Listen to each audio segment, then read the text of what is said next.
Hello friends, good morning. আমি তিতাস্মিতা। আমি আবার একটা নতুন ব্লগ নিয়ে চলে এসেছি তোমাদেরকে সাথে নিয়ে। আজকের ব্লগটা শুরু করে দিলাম। আশা করি তোমাদের আজকের ব্লগটা ভালো লাগবে। তোমরা কেমন আছো? আশা করি তোমরা সবাই খুব ভালো আছো, আমরাও ভালো আছি। সকালবেলা ঘুম থেকে উঠেই রান্নাঘরে চলে গেছিলাম। তার আগে অবশ্য জল টলগুলো যেগুলো খাবার সেগুলো খেয়ে নিয়েছিলাম তার আগে। তারপরে এই দেখো, দেখতেই পাচ্ছ, একদিকে চা বসিয়ে দিয়েছিলাম। তারপর টুঙ্কু বুড়ির বাবার যে দুধটা রাতে রাখা ছিল চায়ের জন্য, সেই দুধটা ঢেলে নিলাম। তারপর দইটা ফ্রিজে ঢুকাবো বলে দইটা বার করে নিলাম।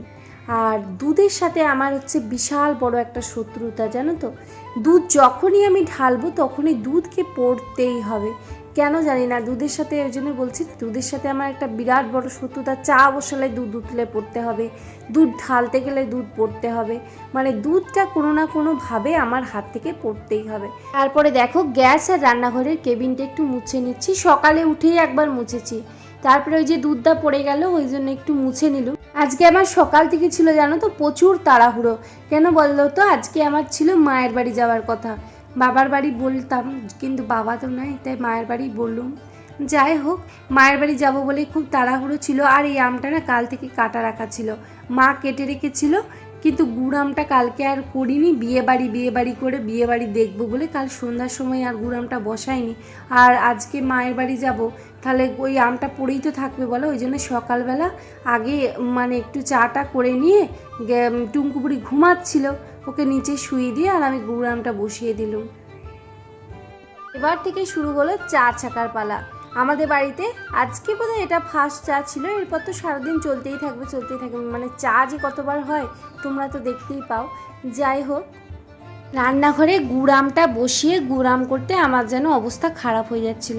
একে তো অনেকটাই আম ছিল আর গুড় ছিল, নাড়তেও অসুবিধা হচ্ছিল। তারপরে গরমে বাপরে বাপ কি গরম, যেন মনে হচ্ছে পুরো গলে যাচ্ছি রান্নাঘরে। কিন্তু কি বলো তো, যখনই ক্যামেরাটা অন করি, আর যখন ক্যামেরা অন করা মানে ওই পারে তোমরা, তখনই মুখের মধ্যে একটা আনন্দ, একটা স্মাইল চলে আসে। আজকে যে আমগুলোর গুড়াম করেছে না, সেই আমগুলো প্রচুর টক।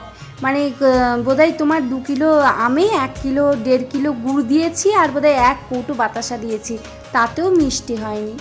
যাই হোক, তারপর বাবা গুড়াম করার সাথে সাথেই বলছে, তিতাস একটু দাও তো, খাবো। আর দিয়ে বাবা বলতে আমি দিয়েছি, দিয়ে বাবা বলছে, বাপরে বাপ যা টক, আমি খাবো না। তবে কি জানো তো, বাবা একটু বেশি না মিষ্টি খায়, হয়তো আমাদের মুখে অতটাও টক লাগবে না, ঠিকই লাগবে। যাই হোক, তারপরে দেখো বেসিনের বাসনগুলো আজকে যেহেতু মেয়ে ঘুমাচ্ছিল, তাই ওর বাসনগুলো সকালে ধুইনি, আমাদের বাসনগুলো ধোয়া হয়ে গেছিলো, তাই এখন বেসিনে পড়ে থাকা বাসনগুলো ধুয়ে নিলাম।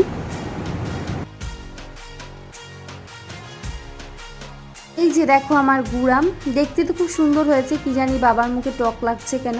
হয়তো আমাদের মুখে অতটা টক লাগবে না, জানো তো, কিন্তু দেখতে দেখো দারুণ হয়েছে। এখনও খাইনি, তাই টেস্ট কেমন হয়েছে বলতে পারবো না। গুড়ামটা বসিয়ে দিয়ে এই দেখো রান্নাগুলো বসিয়ে দিয়েছিলাম। আজ আমাদের বাড়িতে রান্না হয়েছিল ডাঁটা আলু বেগুনের তরকারি, তোমার মাছের ঝাল আর করলা আলু ভাজা। ওগুলো দেখাতে পারিনি, যাই হোক তোমাদের একটু বলে দিলাম। আর এই দেখো ডাঁটা আলু বেগুন, একদম পাতলা করে ডাঁটা আলু বেগুন দিয়ে একটা তরকারি বানিয়ে দিয়েছিল। আর ভাত তো তোমরা দেখতেই পেলে। তারপরে উপরে চলে এসেছিলাম, এই যে জামা কাপড়গুলো তুলে নিলাম।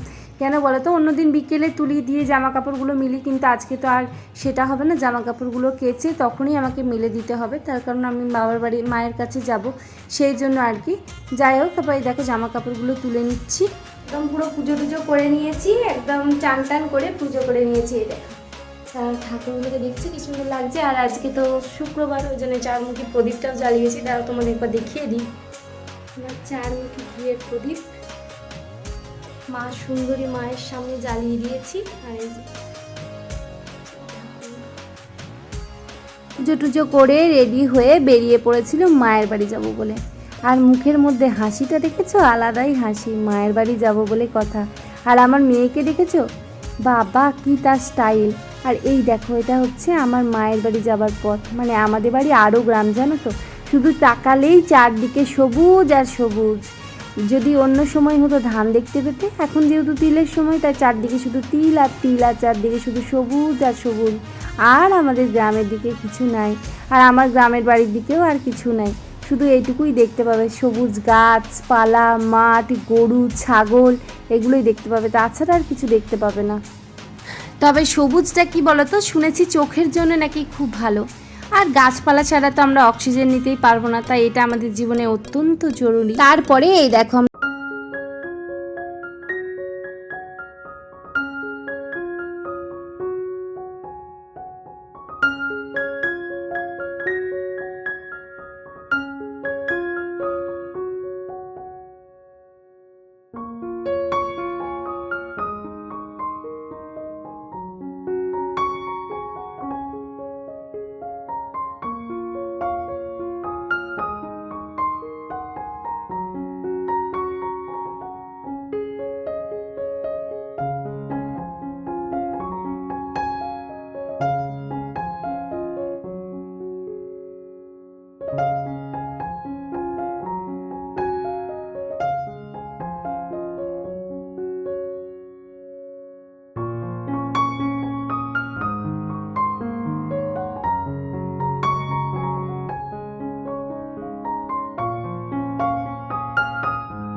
দেখায়, দাঁড়াও একজন স্পেশাল মানুষকে দেখায়।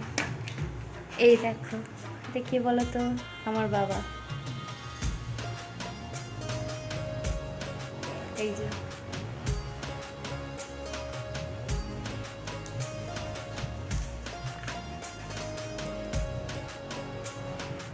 কমেন্ট করে জানিও যে আমি আমার বাবার মতো দেখতে না মায়ের মতো দেখতে। মাকে যদিও সামনাসামনি দেখানো হয়নি, তারাও দেখাবো মা এলে। আর এই যে হচ্ছে আমার বাবা।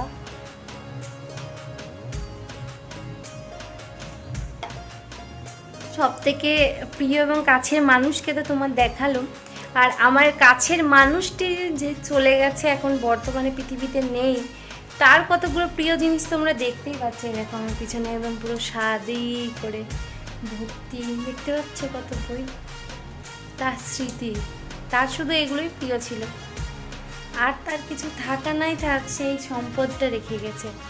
তোমাদের দেখাচ্ছি আমার বাবার মানে সব থেকে বড় সম্পদ কি ছিল। হ্যাঁ দাঁড়াও দেখাচ্ছি, দেখতে পাচ্ছ কত বই, শুধু বই আর বই। আমার বাবার সম্পদ হচ্ছে শুধু বই, এখন এই সম্পদ শুধু ধুলো খাচ্ছে গো।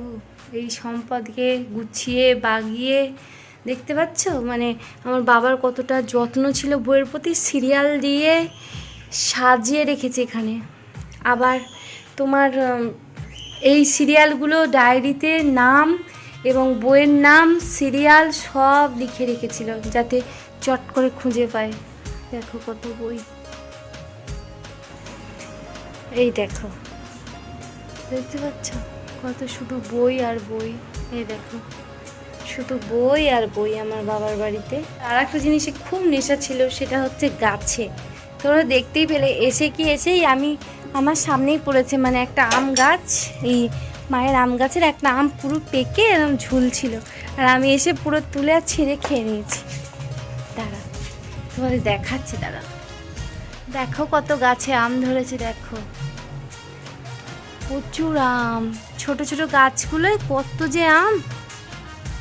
এই দেখো এই একটা গাছে আম ধরেছে, দেখো এই যে হচ্ছে আমার বাবার শখের বাগান। এই দুটো জিনিসকে আমার বাবা সব থেকে বেশি ভালোবাসতো, গাছ আর বাগান, গাছ লাগানো, এই সরি বই আর গাছ লাগানো।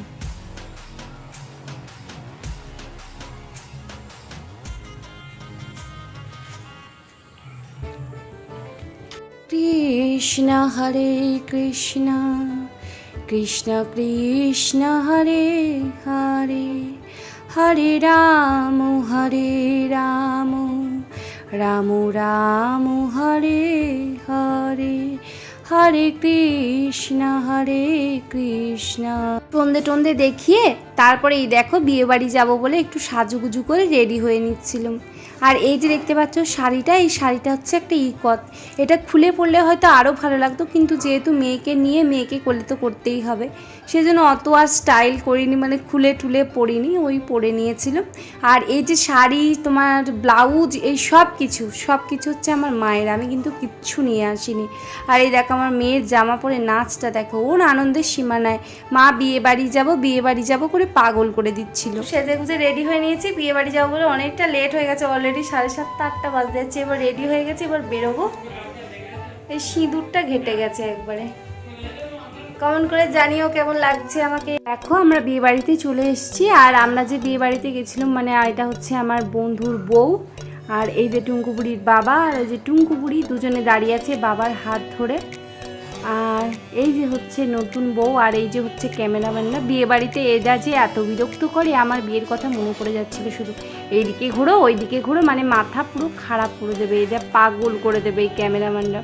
আর বেশ প্যান্ডেলটা সুন্দরই সাজিয়েছিল, মানে যেখানে বউ বসিয়েছিল দেখো খুব সুন্দর ডেকোরেশন করেছিল, ভালোই লাগছিল। আমরা বেশ কিছুক্ষণ বসেছিলাম। আর আমার বন্ধু তখনও মানে যেহেতু ও একা, ওর বাবা মানে অতটা অ্যাক্টিভ নয়, ওই বেশি অ্যাক্টিভ এবং সমস্ত দেখাশোনা সব করছিল বলে অনেকটা সময় আমরা অপেক্ষা করার পর দেখলুম ও যখন এলো না, তখন আমি গিফট দিতে চলে গেছিলাম, কারণ আমাদের খাওয়া দাওয়া করে আবার বাড়ি ফিরতে হবে। আর এই হচ্ছে বউ, নতুন বউ।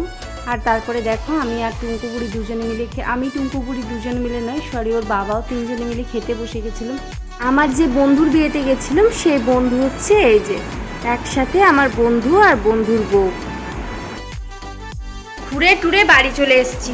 বিয়ে বাড়ি গেছিলাম ঠিকই, কিন্তু এত গরম যেন মনে হচ্ছে আর পারা যাচ্ছে না, বাপরে বাপ। দেখেছো চুলটা ওখানেই তুলে একদম সাটি ফাটি দিয়ে বাড়ি চলে এসেছি। তোমরা কমেন্ট করে জানিও আজকে আমাদের কেমন লাগছিল। অনেক দিন পর সাজুগুজু করে নিজেরই ভালো লাগছে, কারণ সাজুগুজু করার অপশান থাকে না, আর মেয়েকে নিয়ে এমনি কোথাও গেলে আমার সত্যি কথা বলতে কি সাজতে ইচ্ছাই করে না।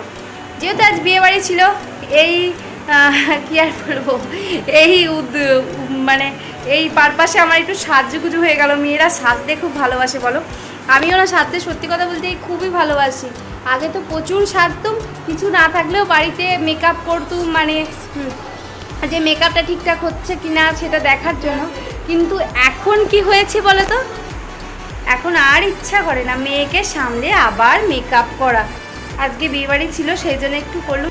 বিয়েবাড়ি থেকে ফিরে এসে শাড়িটা চেঞ্জ করার পর এতক্ষণে মনে হচ্ছে যেন শান্তি, বাপরে বাপ কি গরম করছিল। যাই বলো আর তাই বলো, শাড়ি ফাড়ির থেকে নাইটিই ভালো, নাইটি অনেক সুখের।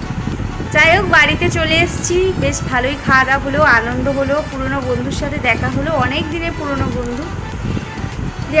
যাই হোক আজকের ব্লগটা এখানেই এন্ড করছি। ভালো লাগলে লাইক শেয়ার সাবস্ক্রাইব করো, আমার পাশে থেকো, আমাকে আরও এগিয়ে যেতে তোমরা সহযোগিতা করো। তোমরা সবাই খুব ভালো থাকো, ঈশ্বর তোমাদের ভালো রাখুক, এটাই সব সময় চাই, কারণ তোমরা আমার বন্ধু, তোমরা ভালো থাকবে তবেই আমি ভালো থাকবো। যাই হোক ভগবান তোমাদের ভালো রাখুক, এটাই চাই। তোমরাও প্রার্থনা করো আমরা যেন সবাই খুব ভালো থাকি। টাটা।